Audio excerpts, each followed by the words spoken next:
لله الذي خلق الإنسان وعلمه البيان وجعل اللسان وزيرا للإنسان والصلاة والسلام على خير الأنام محمد بن عبد الله عليه الصلاة والسلام وبعد.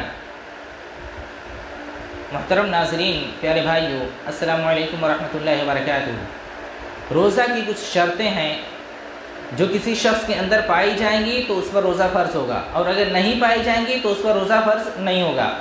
یہ شرطیں کیا ہیں؟ ضرورت اس بات کی متقاضی ہے کہ یہ شرطیں بیان کر دی جائیں تاکہ یہ کنفیوژن جو ہے اور یہ کشمکش ہے کہ آیا روزہ فرض ہوا ہے یا ابھی نہیں فرض ہوا ہے، اس کنفیوژن سے واضح راستہ پر پہنچا جا سکے اور ہمیں یہ بہت ہی اچھی طرح معلوم ہو سکے کہ روزہ فرض ہو گیا ہے یا نہیں ہوا ہے. روزہ کی 7 شرطیں ہیں. یہ 7 شرطیں اگر پائی جائیں گی تو روزہ فرض ہو گیا ہے. پہلی شرط اسلام، یعنی ایک آدمی اگر روزہ رکھ رہا ہے تو اسے چاہیے کہ وہ مسلم ہو، وہ اسلام کا ماننے والا ہو. جو شخص دین اسلام کا ماننے والا نہ ہو اس کا روزہ قابل قبول نہیں ہوگا. وگرنہ ہم دیکھتے ہیں کہ غیر مسلم بھی اپواس رکھتے ہیں، روزے رکھتے ہیں، لیکن ان کا روزہ قبول نہیں ہو سکتا. وَمَن يَبْتَغِ غَيْرَ الْإِسْلَامِ دِينًا فَلَن يُقْبَلَ مِنْهُ. جو شخص دین اسلام کو چھوڑ کر کوئی اور دین اختیار کرے گا تو اس کا کوئی عمل قابل قبول نہیں ہوگا. لہذا ایک شخص اگر غیر مسلم ہے، وہ روزہ رکھ رہا ہے، تو اس کا یہ عمل قابل قبول نہ ہو پائے گا. دوسری شرط عقل. تیسری شرط بلوغت. ایک آدمی عاقل ہونا ضروری ہے اگر روزہ رکھ رہا ہے تو. اسی طرح سے بالغ ہونا بھی ضروری ہے. پاگل، مجنون، دیوانے قسم کے جو لوگ ہوتے ہیں ان پر روزہ فرض نہیں ہے. اسی طرح سے ایک شخص اگر بالغ نہیں ہوا، ابھی بچہ ہے، تو اس پر بھی روزہ فرض نہیں ہے. اسے تربیت کے لیے روزے کی تلقین کر سکتے ہیں اور وہ روزہ رکھ سکتا ہے، لیکن اگر روزہ بچے پر جو ابھی بالغ نہیں ہوا ہے شاق گزرتا ہے، مشکل لگتا ہے، تو وہ روزہ توڑ سکتا ہے. رفع القلم عن 3 عن المجنون حتى يبرأ وعن النائم حتى يستيقظ وعن الصبي حتى يحتلم. یعنی 3 لوگ ایسے ہیں، 3 قسم کے، جن سے قلم اٹھا لیا گیا ہے. ایک پاگل آدمی، مجنون جو ہو، یہاں تک کہ وہ ہوش مند ہو جائے، اپنی اس پاگل پنتی کی بیماری سے ٹھیک ہو جائے اور عقل مند ہو جائے. اسی طرح سونے والا شخص ہے جب تک کہ وہ بیدار نہ ہو جائے. اسی طرح سے بچہ ہے جب تک وہ بالغ نہ ہو جائے.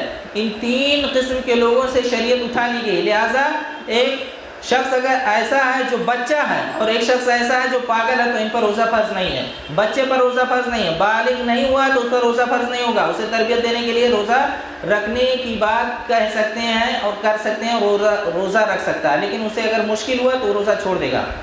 چوتھی شرط اقامت ہے، یعنی آدمی مقیم ہو، سفر پر نہ ہو.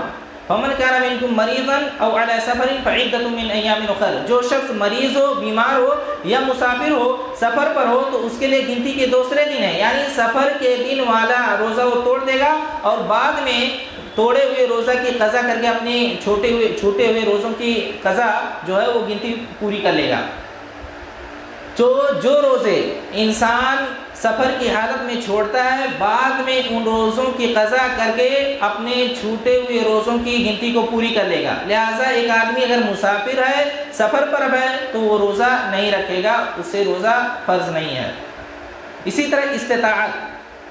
5ویں شرط استطاعت ہے. ایک آدمی کے اندر اتنی طاقت ہونی چاہیے کہ وہ روزہ رکھ سکے. اگر اتنی طاقت نہیں ہے، سخت کمزور ہے، بیمار ہے اور روزہ رکھے تو یہ خدشہ ہے کہ وہ ہلاک ہو سکتا ہے، جان سے جا سکتا ہے، تو ایسا شخص روزہ نہیں رکھے گا. اس لیے لا یکلف اللہ نفسا الا وسعها. اللہ رب العالمین کسی بھی نفس کو اتنا مکلف نہیں کرتا ہے جتنا کہ اس کے اندر طاقت ہی نہ ہو.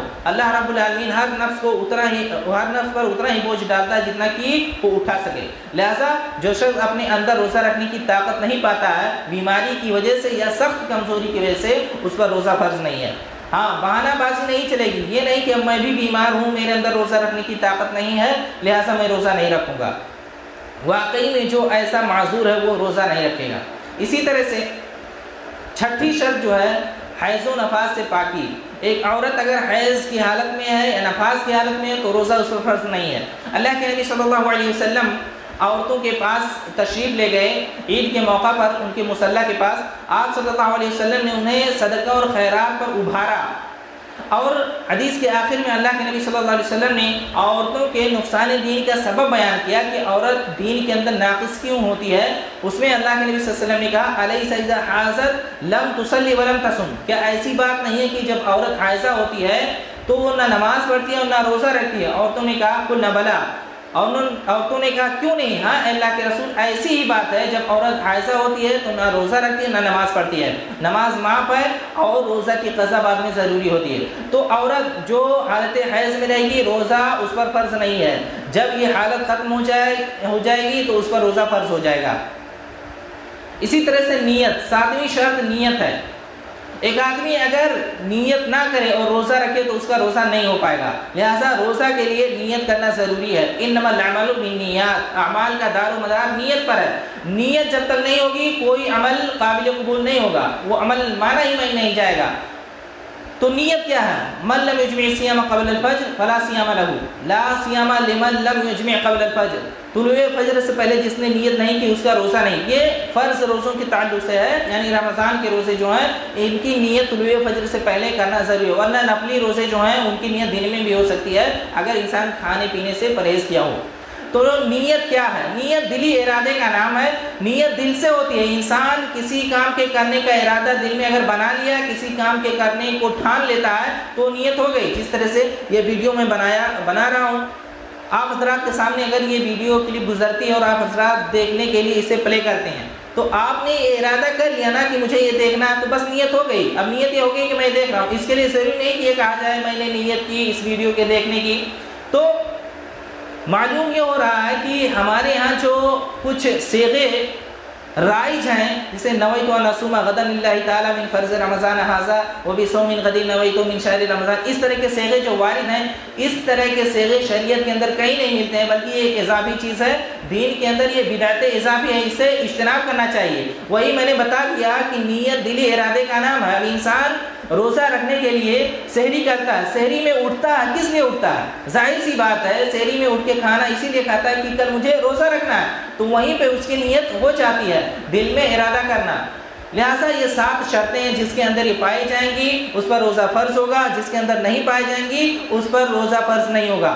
ضرورت اس بات کی ہے، عقل مندی یہ ہے کہ ہم دونوں راستہ جو ہمارے سامنے ہو، جزا کا اور سزا کا. جزا کا راستہ کیا؟ بدلہ تب ملے گا جب ہم روزہ رکھیں گے، اور سزا کا راستہ تب کھلے گا جب ہم روزہ نہیں رکھیں گے.